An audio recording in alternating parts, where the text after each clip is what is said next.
Hey, welcome back to the channel. Today we're going to continue our League of Dungeoneers campaign, episode 6, as our party of adventurers prepare to head out on a quest. They've just recruited their newest member at the inn, a dwarf alchemist by the name of Stout Strongbrew. He's going to accompany them on their journey after the loss of Skarn, the half-ogre warrior. And we're going to be setting off. So we have a side quest and a main quest that we're going to be attempting.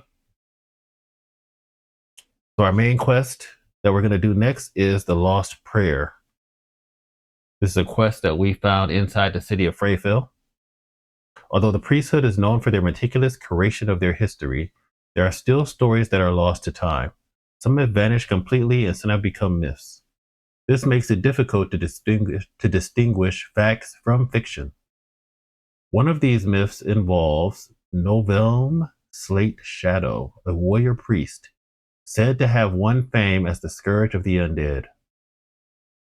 The heroes are approached by an elderly priest who has devoted a large portion of his life to locating evidence of the existence of Novelm. Now he has finally found the clue he has been looking for. He requests the help of the heroes to locate the exact burial site of the legendary priest and bring back evidence. So the starting threat level is going to be 1d6. Minimum threat is the same as our starting level, so it's going to be 1. Quest location is random. We got special rules. The research is not completely accurate. Once you enter the objective room, roll 1d3 and determine which objective room paragraph to read. Read only that paragraph. And I have 7 corridors, 7 rooms, 250 coins per hero. And then the encounter can be bandits, orcs, and goblins, or undead. All right, so let's see. Here, we'll take a couple of notes in our little handy dandy note journal. I really like these things. They just kind of get you in the old school feel as you unlock it, write down all your notes. So let me throw some notes in here. I'll try to put a link in the description if I remember. I can look up where I got this from. Let's see. So first thing we're going to do is the Lost Prayer. This is our first quest.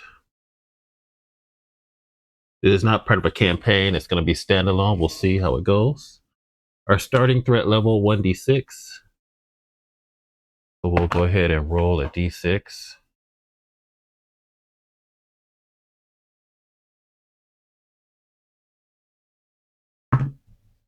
Starting threat level is 1. Doesn't get any better than that.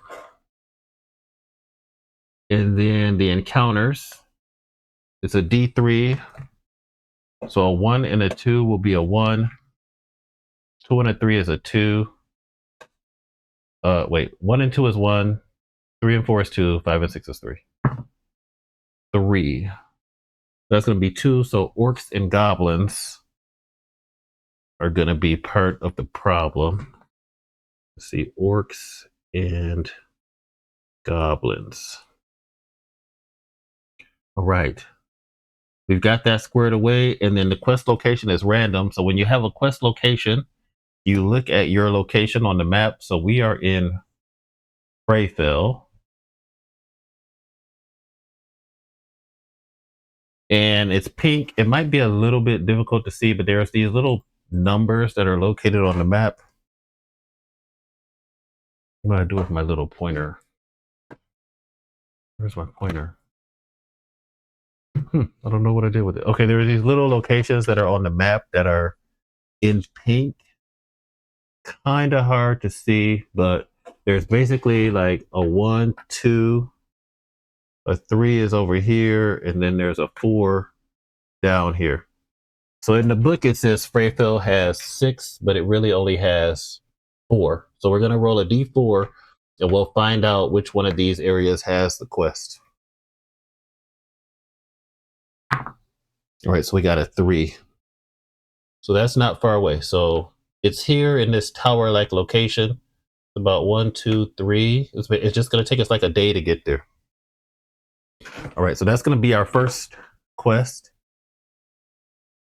Now, while we were in there, we also got a side quest, and the side quest is called The Missing Brother. Okay, so we got The Missing Brother.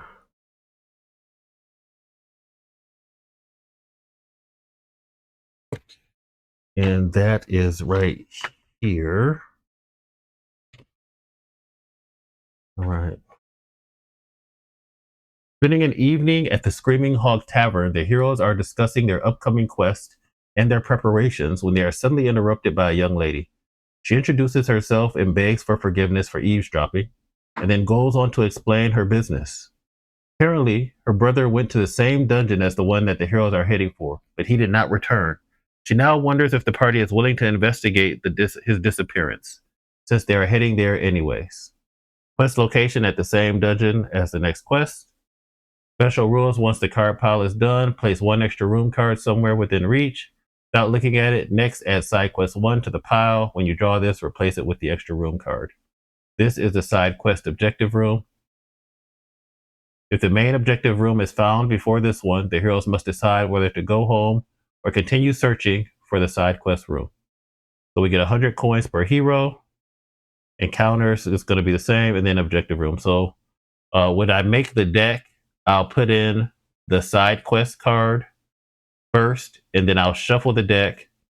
Then I'll split the piles, and then I'll put the objective card in the bottom half.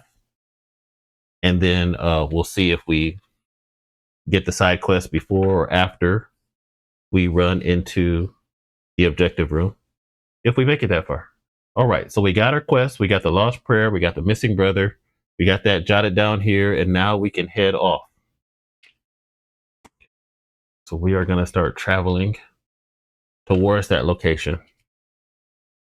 So we got a Overland map travel summary from Board Game Geek. Let's see. Each turn represents one day. Any hex which contains a portion of a location's artwork can be selected as the party's starting point or destination arrival point. All right, so the start of each day, we're going to check for an event. So we are right outside of town. We're going to roll a d12 and we'll see if we get an event.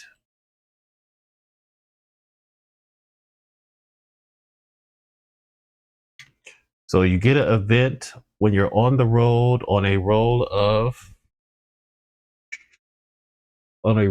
of 10 through 12. Actually, don't see a road that goes there, so it's going to be a roll of 11 or 12. We're off road. 3, okay, nothing happens. So then, that's the start of the day. Movement phase, we get 3 movement points. Road, off road, we're moving 1.5 movement points per day. And then we have to spend a ration. So there is not a road leading up here, so it's going to take a little bit longer than I thought. So we're only going to be able to move 2 hexes a day. So we're going to move 1, 2. And this is our party token when we're on the map. All right, so we're going for Freyfield. We're just going to go 1, 2. It'll still take us 2 days. That's going to be our first day. So it does cost a ration, but what we can do is forage. So we'll try to forage first. And I think Boren has the highest forage. He has a 34. Nobody's too great at foraging. So we'll see if we find anything off-road while we're traveling. We need a 34 or less. 72, we do not. So that means we have to mark off 1 ration. The party shares the ration, so we each got we all got rations when we left, when we completed the first quest. So we're going to use 1 ration. I'm just going to mark that off that we used a ration. We'll subtract that later. All right, next thing we can do.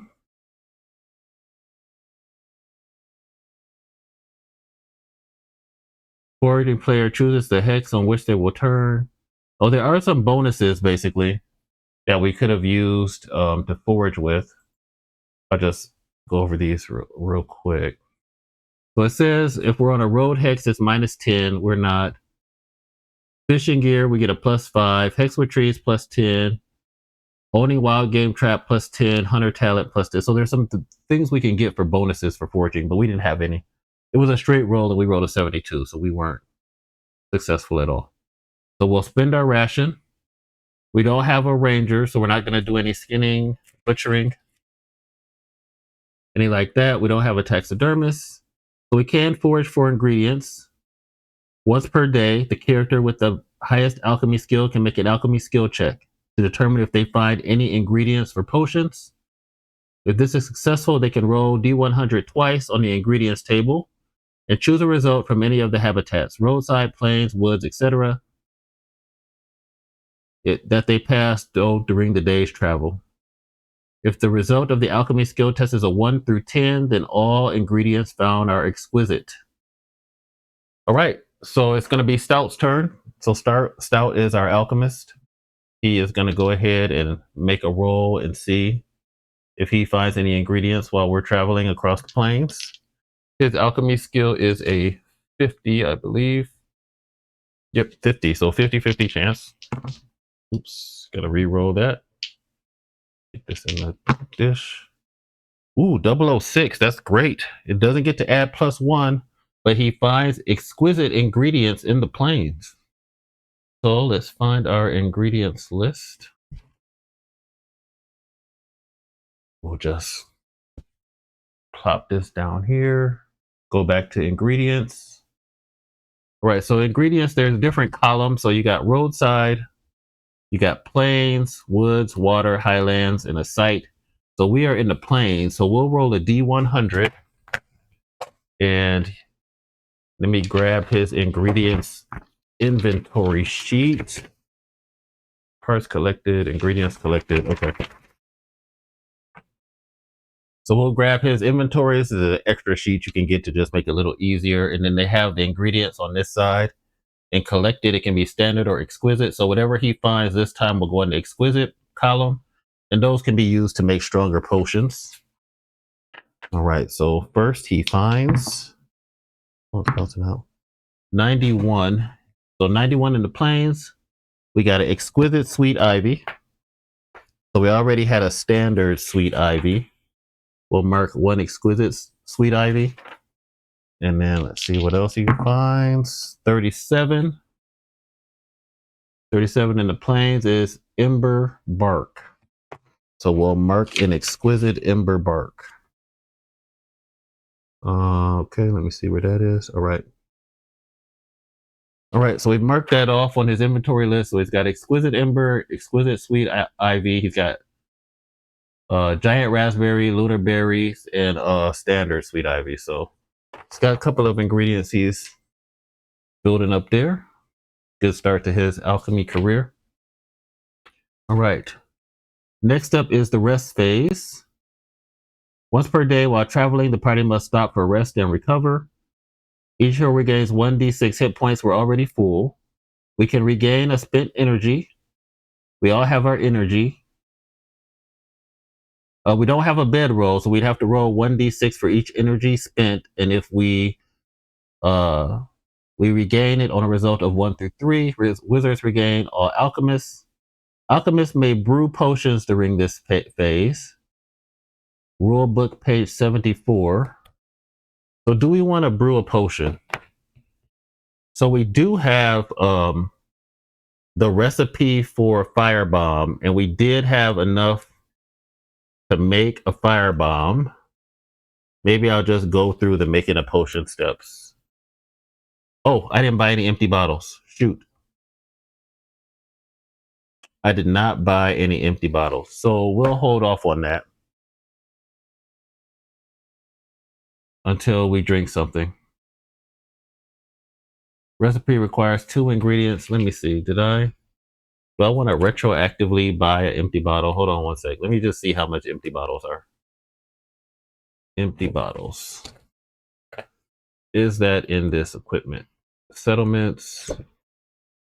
Equipment, armor, alchemy, empty bottle, costs 10 coins. Okay, he has 10 coins left from his character creation. He has exactly 10 coins left. Let's mark that to 0 coins, and then we'll just show he has 1 empty bottle. We'll just show how he can make a potion. All right, so making a potion, start. You will need 1 empty bottle. Check, we got it. Potion quality, weak, standard, or supreme. So the recipe he has is for firebomb. It takes a beast heart, a rat tail, and a lunar berry. So if he wants it to be weak, it's 1 ingredient and 1 part. It needs 2 ingredients in 1 part, or 1 ingredient in 2 parts to be standard. And then for supreme, it's got 3 ingredients, 1 part, or 1 ingredient, 3 parts, or 2 ingredients in 2 parts. So the firebomb, he has the recipe. So it needs a beast heart, a rat tail, and a lunar berry. And he has all of those. So if I look at his sheet here, he's got 1 rat tail, he's got 2 beast hearts, and he's got a lunar berry. So then we will follow this path. So we're going to do standard because he is using 1 ingredient and 2 parts. So it's going to be a standard potion. We do know the recipe, so we're going to get a plus 10 bonus. At least 1 exquisite component. No, we aren't using an exquisite component. So right now he is at 60. So then we follow this around. Right, because he's at 50, he gets a plus 10 for the known recipe, which gives it 60. No exquisite. We follow this around. We're going to do an alchemy skill check. So he needs a 60. If it's a success, he discards components, but he can keep the bottle. Otherwise, he will make it. If he knows the recipe, add new potion to character sheet. Otherwise, we would determine what potion it is. But we've only got 1 bottle, so let's try to make it. So he needs a 60. So we'll see if he can create this firebomb or not. 55, that's just enough. Just enough. Fortunately, he has the recipe. So we are going to mark off 1 beast heart is gone. 1 rat tail is gone. And his lunar berry is gone. But he has successfully created a standard firebomb potion. And we are going to put that firebomb potion. He's going to have that in his alchemy belt. So we're going to put it in slot 7. So he's got a firebomb. So he's got 2 firebomb potions now that are standard. I guess I'll put an S here. The one from character creation and the other ones. I think character creation is standard. I'll double check that later on just to make sure. All right, so good for him. Everybody else is rested. No disease characters, no poison characters, and then that's going to be the end of the turn. We're not to our destination yet. So we go back to the start of the turn. So it's going to be the beginning of the day. It's the event phase. So we're off-road. We're going to roll that D12 again. And we'll see if we get an event. D12. Oops. Keeps falling out of the dice tray. 10. So off-road. Okay, so if we were on-road, that would have been an event. But since we're off-road, it has to be an 11 or 12. So now it's movement phase. So we can move 1, 2. That will get us to the site. And then we'll go ahead and forage. So if we roll a 30 something or less, we don't have to use a ration. 009, perfect. So Boren did find some food for us. We don't have to mark off a ration. Now we could have the alchemist. He can do another check for ingredients. So once per day, he's going to make an alchemy check. He needs a 50% or less. Let's see if he finds any more ingredients. 72, he does not find anything else.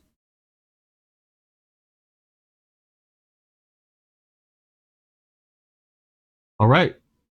Then we could regain any hit points, etc., like we did before. But we have reached our destination,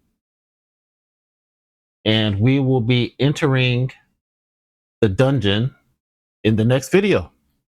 So that's going to wrap up our Overland Travel trip. Again, they have these on Board Game Geek. Somebody made like an overland map, travel, a dungeon, like cheat sheet type of thing, and a settlement cheat sheet. It's really good to just walk through and helps you get through the complexities of the game. Thanks to everybody in the comments who's been letting me know some updates on the rules and different things that I missed or played wrong. Really appreciate that. It'll help me get better for future videos. All right, I think that's it. Like, comment, share, subscribe, all the things. Let me make sure I didn't forget anything else. And our party will delve into the dungeon in the next video. Okay, I think that's going to be it for today. As always, thanks for watching and have a great day.